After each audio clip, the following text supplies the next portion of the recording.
Hello বন্ধুরা, মন্টির রান্নাঘর চ্যানেলে তোমাদের স্বাগত জানাচ্ছি। চলে এলাম আরও একটা নতুন রেসিপি নিয়ে। আজ আমি তোমাদের বানিয়ে দেখাবো ধোকলা। এই ধোকলা কিন্তু গরমের দিনের একটি খুবই ফেমাস রেসিপি, আর খেতেও খুব ভালো লাগে। আর এই ধোকলাটি কিন্তু খেতে হবে তেঁতুলের চাটনির সাথে, তাহলে কিন্তু এর স্বাদটা আরও দ্বিগুণ হয়ে যাবে। তো চলো এই স্পঞ্জি ফ্লাফি ধোকলা আমি কিভাবে বানালাম সেটি আজকে দেখে নিই। দেখো বন্ধুরা, ধোকলা বানানোর জন্য আমি প্রথমেই ছেঁকে নেব 2 কাপ মতো বেসন। 1 কাপ করে কিন্তু আমি এখানে ছেঁকে নেব। বেসনগুলোকে ছেঁকে নিচ্ছি যাতে এই বেসনের মধ্যে কোনো দানা ভাব না থাকে, তাহলে কিন্তু এই ধোকলাটি খুবই স্মুথ আর ফ্লাফি হবে। দেখো 1 কাপ মতো বেসন ছাঁকা হয়ে গেছে। এবারে 1 কাপ মতো বেসন কিন্তু আমি এখানে ছেঁকে নেব। এইবারে এর মধ্যে আমি দিয়ে দেব হাফ টিস্পুন মতো নুন, দিয়ে দেব হাফ টিস্পুন মতো চিনি, আর দিয়ে দেব পরিমাণ মতো জল। জলটাকে কিন্তু খুব দেখে শুনে এর মধ্যে দিতে হবে। খুব অল্প পরিমাণে জল এর মধ্যে দিয়ে এই ব্যাটারটিকে তৈরি করতে হবে। আর এই ব্যাটারটিকে কিন্তু একই দিকে ঘোরাতে হবে। খুব অল্প অল্প জল দিয়ে কিন্তু আমি এই ব্যাটারটিকে দেখো রেডি করব। আর এই ব্যাটারটিকে কিন্তু খুব ভালোভাবে ফেটাতে হবে যাতে এর মধ্যে কোনো দানা ভাব না থাকে। এই ব্যাটারটিকে যত ভালো করে ফেটানো যাবে ধোকলাগুলো কিন্তু ততই সফট হবে। এই সম্পূর্ণ ব্যাটারটি তৈরি করতে, মানে 2 কাপ বেসনের ব্যাটার তৈরি করতে আমার কিন্তু 1 কাপ মতো জল এখানে লেগেছে। দেখো একটা স্মুথ ব্যাটার কিন্তু তৈরি হয়ে গেছে। আর এই ব্যাটারের মধ্যে কিন্তু বুদবুদ ভাব আসছে। যখন ব্যাটারটির মধ্যে বুদবুদ ভাব আসবে তখনই বুঝে নিতে হবে যে ব্যাটারটি রেডি হয়ে গেছে। এইবারে এই ব্যাটারটিকে 5 মিনিটের জন্য রেখে দেব। 5 মিনিট পরে এই ব্যাটারটির মধ্যে দিয়ে দেব 1 প্যাকেট মতো ইনো। এখানে আমি সাদা ইনো ব্যবহার করেছি, কোনো ফ্লেভার ইনো কিন্তু দেওয়া যাবে না। ইনোটি দেওয়ার পর এর উপর আমি দিয়ে দেব 2 টিস্পুন মতো জল। এই ইনোটি দেওয়ার পরেই কিন্তু ব্যাটারটি আরও ফুলে উঠবে।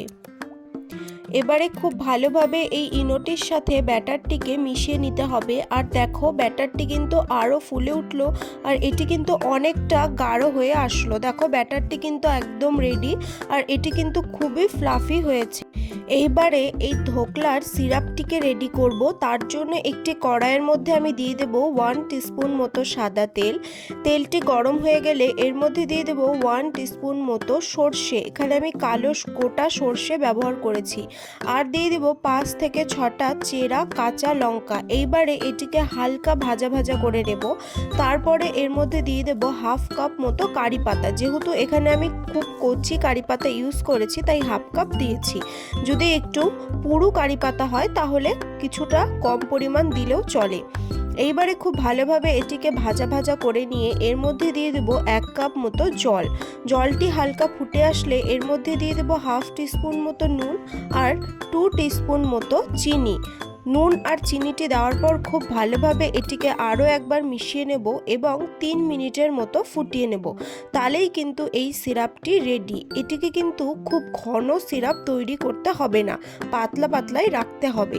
দেখো সিরাপটি কিন্তু রেডি হয়ে গেছে। এবারে এটিকে নামিয়ে আমি ঠান্ডা করে নেব।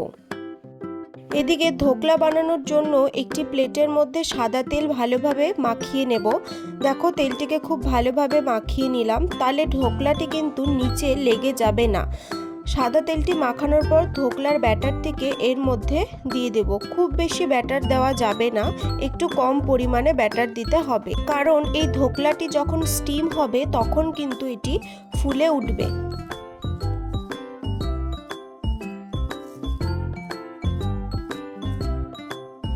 এইবারে এই ব্যাটারটিকে হাত দিয়ে হালকা এরকম প্রেস করে নিব, তাহলেই কিন্তু এর মধ্যে দেখো বুদবুদ ভাব চলে আসবে। এরকম করলে কিন্তু ধোকলার মধ্যে স্পঞ্জি ভাব আসবে।